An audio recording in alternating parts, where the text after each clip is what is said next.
ഇത് സ്കൂൾ ഗ്രൗണ്ടാണ്. അടുത്ത് തന്നെ ഒരു മോസ്കും ഉണ്ട്. ഇവിടെയും ഉള്ളിലും മുളകളും ആൽമരങ്ങളും തെങ്ങ് പേരയ്ക്ക ഒക്കെ വെച്ചിട്ടുണ്ട്. നല്ലൊരു ഗ്രൗണ്ട് തന്നെയാണിത്. ഹോസ്പിറ്റലാണ്. ഇവിടെ സാധാരണയായിട്ട് നേഴ്സസ് നമ്മുടെ ഇന്ത്യൻസൊക്കെ വരാറുണ്ട്. തമിഴ് ആൾക്കാരും ആന്ധ്രാപ്രദേശ്, കേരള. പക്ഷേ ഈ പ്രാവശ്യം ഇപ്പോൾ എല്ലാം ലോക്കലൈസ്ഡായി. അതുകൊണ്ട് ലോക്കൽസ് മാത്രമാണ് ഇവിടെ ഉള്ളത്. ഒരു ഡോക്ടർ ഉണ്ട്. ഡോക്ടർ വന്നിട്ട് ഇന്ത്യൻ ഡോക്ടറാണ്. ഇത് ഹോസ്പിറ്റലിൻ്റെ മുൻവശമാണ് എൻട്രൻസ്.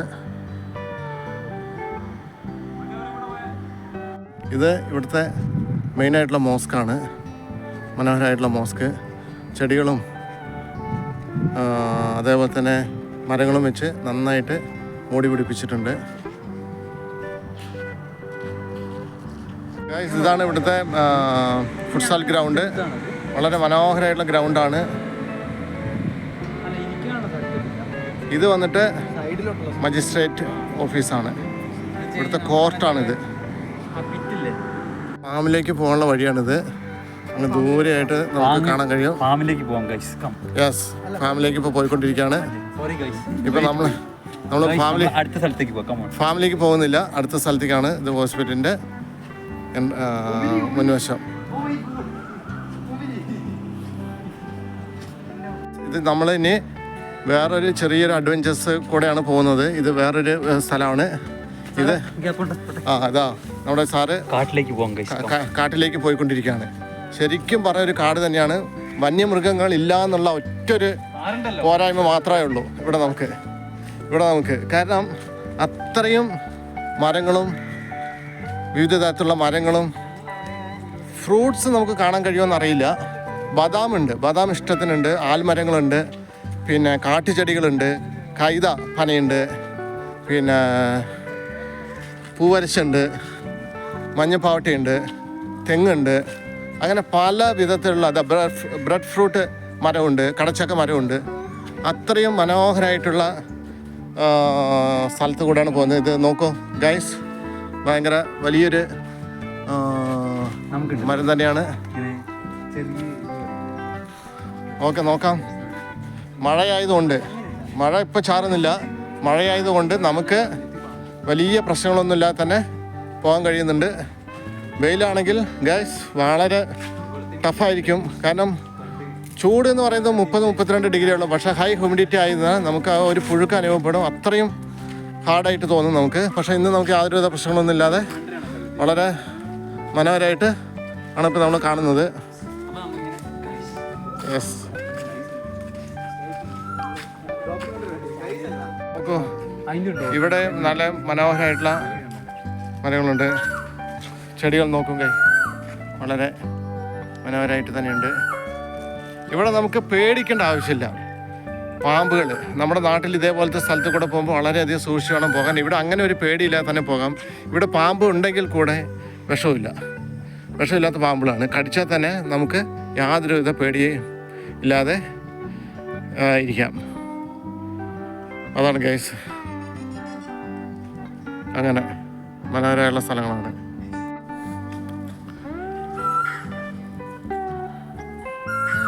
ശരിക്കും നമ്മൾ ഈ ആമസോൺ കാട്ടിലൂടെയൊക്കെ പോകുന്ന ഒരേ അവസ്ഥയാണുള്ളത്. ആമസോൺ കാടുകൾ. കാരണം അത്രയും വലിയ വലിയ മരങ്ങളാണ്. വഴി മാറ്റി പിടിക്കാത്തതാണ് നമ്മുടെ കൂടെയുള്ള സാറ് പറയുന്നത്.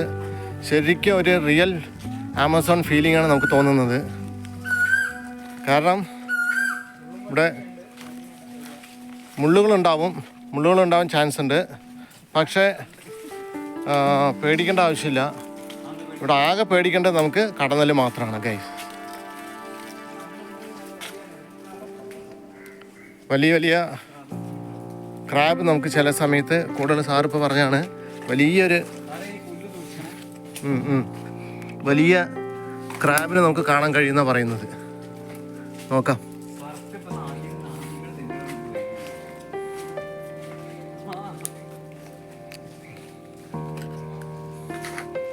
ശരിക്കും കാട്ടിലൂടെ പോകുന്ന ഒരു പ്രതീതി തന്നെയാണ്. എക്സ്പ്ലോർ ചെയ്തിട്ട് ഉള്ള ഒരു ഫീലാണ് നമുക്ക് തോന്നുന്നത്.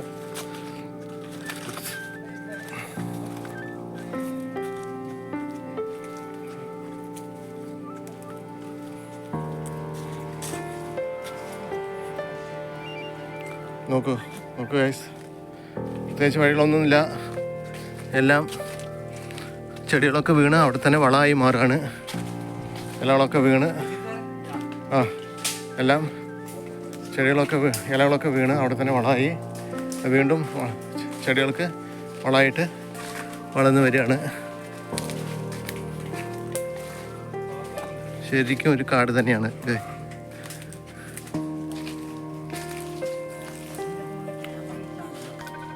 ഇവിടെ ഈ മരമുണ്ട്. ഇതിൻ്റെ അരികെന്ന് പറയുന്നത് അത്രയും മൂർച്ചയുള്ളതാണ്.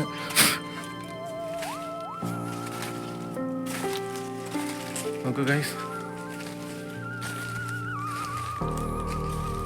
ഇതവിടെ നമ്മളൊരു ഞണ്ടിനെ കണ്ടിട്ടുണ്ട്. ഇവിടെ ഞണ്ട് പോയി, ഇവിടെ അത് പോയിട്ടുണ്ട്.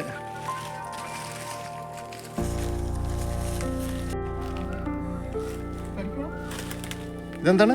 Hermit crab. ക്രാബാണ്. Hermit crab. സന്യാസി ഞണ്ടെന്ന് പറയും ഇതിന്റെ. ഇത് സന്യാസി ഞണ്ട് എന്നാണ് അറിയപ്പെടുന്നത് നമ്മുടെ നാട്ടിൽ.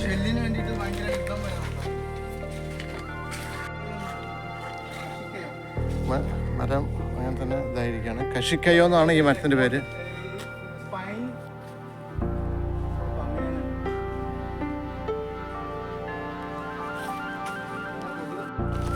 കുയിലുകളുടെ സൗണ്ടാണ് നമ്മൾ കേൾക്കുന്നത്.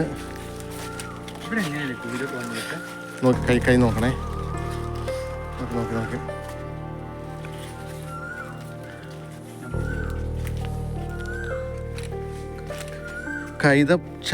കൈതപ്പനയുടെ ഇലകളാണ് നീണ്ടു നിൽക്കുന്നത്. ഭയങ്കര ഷാർപ്പായതാണ്. ശ്രദ്ധിച്ച് വന്നില്ലെങ്കിൽ കൈ കീറും. ശരിക്കും ഒരു അതിനിഗൂഢമായ ഒരു കാട്, വനമായിട്ട് തന്നെയാണ് ഉള്ളത്. ഇപ്പോഴാണ് നമ്മൾ പോവാം.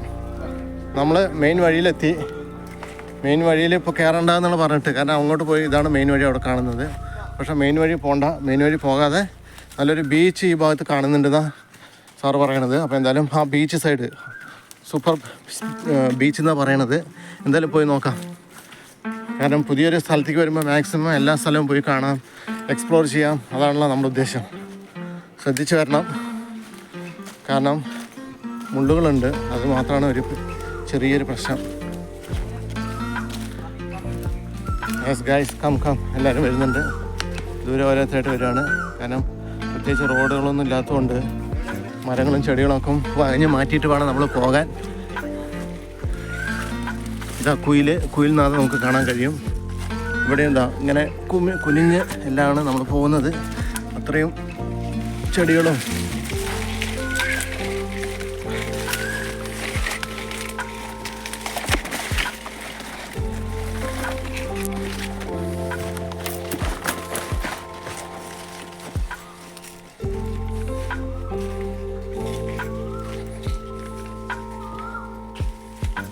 ഇതിനും തയ്യാറായിട്ട് തന്നെയാണ് ഞങ്ങളും വന്നിരിക്കുന്നത്.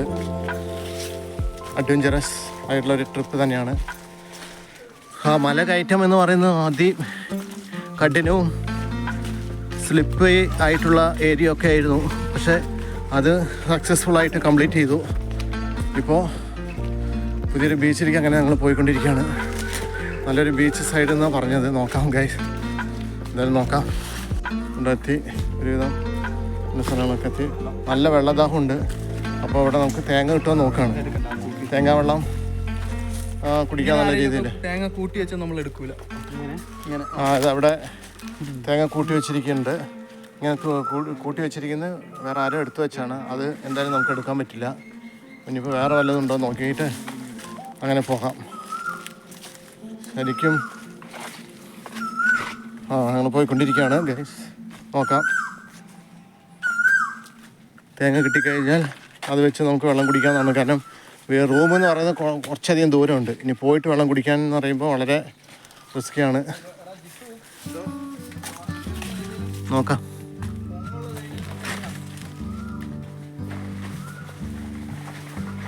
വലിയൊരു ആൽമരം നമുക്ക് അവിടെ കാണാൻ കഴിയും.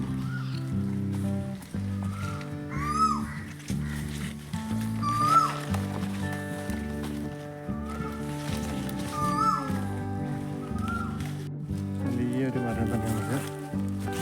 ആമസോൺ കാടുകളിൽ കാണുന്ന സെക്വോയ മരം പോലെയൊക്കെയാണ് ഇത്. വലിപ്പം നോക്കാം, നല്ല വലിപ്പമുള്ള മരമാണ്. ഈ മണ്ണാണ് നമ്മൾ ചെടികളൊക്കെ നടാൻ വേണ്ടി ഉപയോഗിക്കുന്നത്.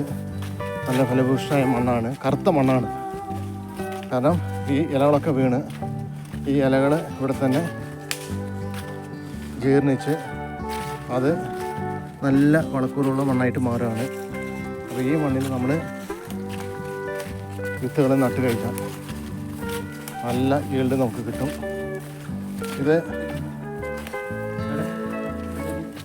ഒരു ഈൽഡ് കിട്ടും.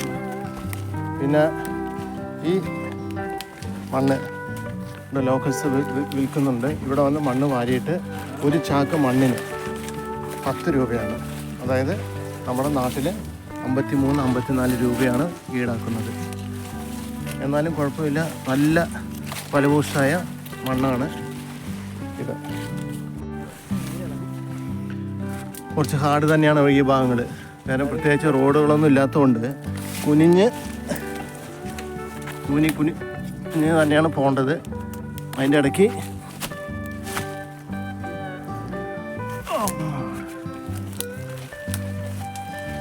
അത്രയും കുനിഞ്ഞാണ് ഇവിടെ നിന്ന് പോകേണ്ടത്.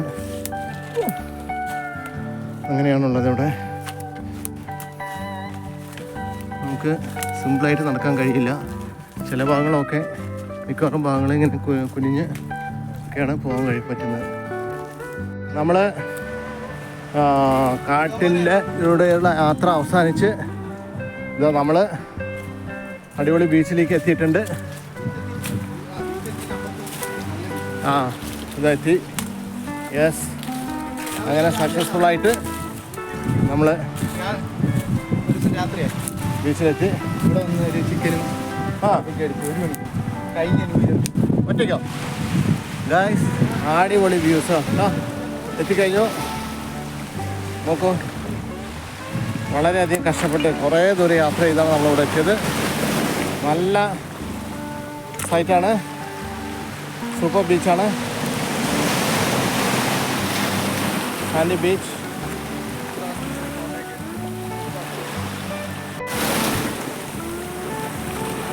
ഇതാണ് അതുവഴിയുള്ള എൻട്രൻസ്. അങ്ങോട്ട് പോകാം. അങ്ങനെയാണ്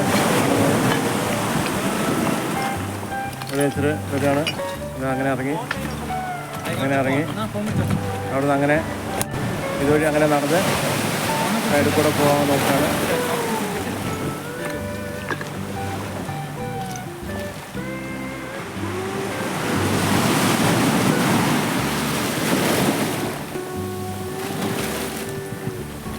ഇവിടെ മുഴുവനും കോറൽസാണുള്ളത്. ഈ കോറൽസ് അതായത് രൂപാന്തരപ്പെട്ട് പല ഷേപ്പിലും ആയി മാറിയതാണ്. ഇത് നമുക്ക് പെയിൻറ്റിങ് ചെയ്യാനൊക്കെ പറ്റുന്ന രീതിയിലുള്ള കല്ലുകളാണ് ഇപ്പോൾ നമ്മൾ കാണുന്നത്. അതിമനോഹരമായ വളരെ നേർത്ത കല്ലുകൾ, അധികം കനമൊന്നുമില്ലാതെ ഭാരമൊന്നുമില്ലാത്ത മനോഹരമായ കല്ലുകളാണിത്.